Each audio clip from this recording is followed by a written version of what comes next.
എനിക്കൊരു cousin sister ഉണ്ട്. ആൾ എന്നെ ഇൻസ്പയർഡ് ആയിട്ടാണ് MCA പഠിച്ചതും. അപ്പോൾ ഇപ്പോൾ അവൾ വർക്ക് ചെയ്തെന്ന് ഇരിക്കുന്നുണ്ട്. അപ്പം നമ്മൾ രണ്ടുപേരും കൂടി കുറച്ച് കഴിഞ്ഞ ഒരു ഫേമൊക്കെ തുടങ്ങാൻ, ഞാനും ഈ ഫീൽഡിലോട്ട് വന്ന് ഒന്ന് എക്സ്പീരിയൻസ് ആയി കഴിഞ്ഞാൽ നമുക്ക് രണ്ടാൾക്കും കൂടിയിട്ട് ഒരു ഫേം തുടങ്ങാം എന്നുള്ളൊക്കെ ഒരു ചെറിയൊരു പ്ലാനൊക്കെ ഉണ്ട്. എൻ്റെ ഗോൾ എന്താണെന്ന് വെച്ചാൽ എനിക്കൊരു നല്ല ഡെവലപ്പർ ആവണം നല്ല ആഗ്രഹമുണ്ട്. റെസ്ട്രിക്റ്റ് ചെയ്യുന്നുണ്ടോ എന്ന് ചോദിച്ചാൽ ചില ടൈമുകളിൽ ഇപ്പം നമുക്ക് നമ്മുടെ ഫാമിലി ഫുൾ സപ്പോർട്ടാണെന്നുണ്ടെങ്കിലും ഇപ്പം എനിക്ക് 3 പിള്ളേരുണ്ട്. ഓക്കെ അല്ലേ, തുടങ്ങിയാലോ?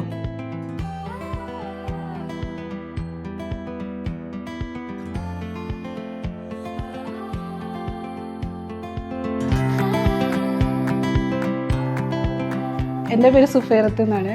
എൻ്റെ വീട് പുറങ്ങിലാണ്, പൊന്നാനി അടുത്താണ്. എനിക്കിപ്പോൾ 35 വയസ്സുണ്ട്. ഞാൻ മാരീഡാണ്. 3 പിള്ളേരുണ്ട് എനിക്ക്. 2 പെൺകുട്ടി 1 ആൺകുട്ടിയാണ്. അവർ പഠിക്കുകയാണ്. ആക്ച്വലി ഞാൻ 10th കഴിഞ്ഞ ടൈമിൽ ആഗ്രഹം ഉണ്ടായിരുന്നു എനിക്ക് IT ഫീൽഡിൽ തന്നെ വേണം എന്നുള്ളത്. അപ്പം അതിന് ബെസ്റ്റ് ഓപ്ഷൻ കമ്പ്യൂട്ടർ സയൻസ് ആണെന്ന് പറഞ്ഞപ്പോൾ +1 മുതലേ ഞാൻ കമ്പ്യൂട്ടർ സയൻസ് തന്നെയാണ് പഠിച്ചുകൊണ്ടിരുന്നത്. ഡിഗ്രി ആയിക്കോട്ടെ BCAയിലോട്ട് പോയി, പിന്നെ PG MCA എടുത്തു. അത് കഴിഞ്ഞ് 2015 എൻ്റെ മാരേജ് കഴിഞ്ഞു. അപ്പോൾ ഒരു ബ്രേക്ക് അവിടെ വന്നു. എനിക്ക് പിള്ളേരായി, പിന്നെ അവരുടെയായിട്ട് എൻഗേജ് ആയപ്പോൾ പിന്നെ എനിക്ക് ആ ആഗ്രഹം കുറച്ചൊന്നായിട്ട് മാറ്റി വെക്കേണ്ടി വന്നു. പിന്നെ ഇപ്പോൾ പിള്ളേരൊക്കെ ഒന്ന് വലുതായി കഴിഞ്ഞപ്പം ഓക്കെ, ഇനി എൻ്റെ കരിയർ എനിക്ക് നോക്കാം, ജോബൊക്കെ നോക്കാമെന്ന് തീരുമാനം എടുത്തപ്പം എനിക്ക് ഹക്കാടെക് സ്കൂൾ എൻ്റെ ഒരു ഫ്രണ്ട് വഴി എനിക്ക് സജസ്റ്റ് ചെയ്തതായിരുന്നു. എൻ്റെ ഗ്രാജുവേഷൻ എന്ന് പറഞ്ഞത് ഞാൻ MCA കഴിഞ്ഞതാണ്. പക്ഷേ 2014 ഞാൻ MCA കഴിഞ്ഞത്. ഇപ്പോൾ എനിക്ക് 10 ഇയർ ബാക്ക് ഉണ്ട്. ഇപ്പോൾ വീണ്ടും ഞാനിപ്പോൾ ഹൈക്കയിൽ കോഴ്സ് ചെയ്യുന്നുണ്ട്. പൈത്തൺ ഫുൾ സ്റ്റാക്ക് എന്ന് പറഞ്ഞ കോഴ്സ് ചെയ്തുകൊണ്ടിരിക്കുകയാണ്. ഇപ്പോൾ കംപ്ലീറ്റ് ആവാൻ പോകുന്നതാണ്. എനിക്ക് ഐഡിയ ഉണ്ടായിരുന്നില്ല എന്ത് കോഴ്സ് ചെയ്യണമെന്ന്. കാരണം 3 ഇയർ ഗ്യാപ്പ് വന്നതുകൊണ്ട് എനിക്ക് ഏറ്റവും ബെറ്റർ ഓപ്ഷൻ ഏതാണെന്ന് അറിയണമെന്നില്ല. അപ്പോൾ അവരെനിക്ക് സജസ്റ്റ് ചെയ്തതാണ് പൈത്തൺ. കാരണം എനിക്ക് കോഡിങ് ഭയങ്കര താല്പര്യം, എനിക്ക് ആ ഫീൽഡിലോട്ട് തന്നെ വേണം എന്നുള്ളതുകൊണ്ടാണ് ഞാൻ പൈത്തൺ എടുത്തത്. അപ്പോൾ അവർ പറഞ്ഞു പൈത്തൺ ആയിരിക്കും ബെറ്റർ ഓപ്ഷൻ എന്ന് പറഞ്ഞു.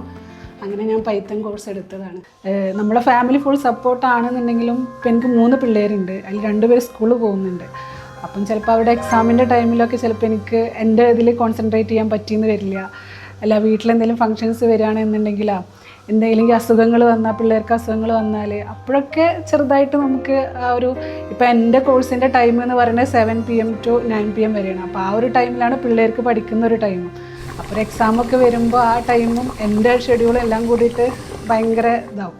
അപ്പോൾ അങ്ങനത്തെ ചില സന്ദർഭങ്ങളിലൊക്കെ നമുക്കൊരു ബുദ്ധിമുട്ടുണ്ടെന്നല്ലാതെ ബാക്കിയുള്ളതിലൊക്കെ എനിക്ക് കംഫർട്ടായിട്ട് നല്ലപോലെ ഓക്കെ ആയിട്ട് ചെയ്യാൻ പറ്റുന്നത്. കാരണം മോർണിംഗ് ഒരു 11:30 to അവർ വരുന്നവരെ എനിക്ക് ഫ്രീ ആണ്, ഫുൾ ടൈം ഞാൻ ഫ്രീ ആണ്. അപ്പം എനിക്ക് എൻ്റെ ഈ പൈത്തൺ ഞാൻ പഠിക്കുന്ന കോഴ്സിൽ ഫുൾ കോൺസെൻട്രേറ്റ് ചെയ്യാൻ പറ്റും. അപ്പോഴാണ് ഞാൻ എല്ലാം ചെയ്യാറും. പിന്നെ നൈറ്റ് ടൈമിലൊക്കെയാണ് എൻ്റെ കാര്യങ്ങളൊക്കെ ചെയ്യാറ്. എൻ്റെ ഗോൾ എന്താണെന്ന് വെച്ചാൽ എനിക്കൊരു നല്ല ഡെവലപ്പർ ആവണം നല്ല ആഗ്രഹമുണ്ട്. അപ്പോൾ അതുകൊണ്ടാണ് ഞാൻ പിന്നെ ഇത്രയും ഗ്യാപ്പ് വന്നിട്ടും ഈ ഫീൽഡിലോട്ട് തന്നെ എടുത്തത്. കാരണം എനിക്കൊരു കസിൻ സിസ്റ്റർ ഉണ്ട്. ആൾ എന്നെ ഇൻസ്പയർഡ് ആയിട്ടാണ് MCA പഠിച്ചതും. അപ്പോൾ ഇപ്പോൾ അവൾ വർക്ക് ചെയ്തെന്ന് ഇരിക്കുന്നുണ്ട്. അപ്പം നമ്മൾ രണ്ടുപേരും കൂടി കുറച്ച് കഴിഞ്ഞ ഒരു ഫേമൊക്കെ തുടങ്ങാൻ, ഞാനും ഈ ഫീൽഡിലോട്ട് വന്ന് ഒന്ന് എക്സ്പീരിയൻസ് ആയി കഴിഞ്ഞാൽ നമുക്ക് രണ്ടാൾക്കും കൂടിയിട്ട് ഒരു ഫേം തുടങ്ങാം എന്നുള്ളൊക്കെ ഒരു ചെറിയൊരു പ്ലാനൊക്കെ ഉണ്ട്. ഹക്കാടെക് സ്കൂളിൽ വന്നതിൽ നല്ല ഹാപ്പിയാണ്. കാരണം മെൻറ്റേഴ്സ് ആണെങ്കിലും നമ്മുടെ അടുത്ത് ഭയങ്കര ഫ്രണ്ട്ലിയാണ്. എന്ത് ഡൗട്ട് ഉണ്ടെങ്കിലും ക്ലിയർ ചെയ്ത് തരാണ്ട്.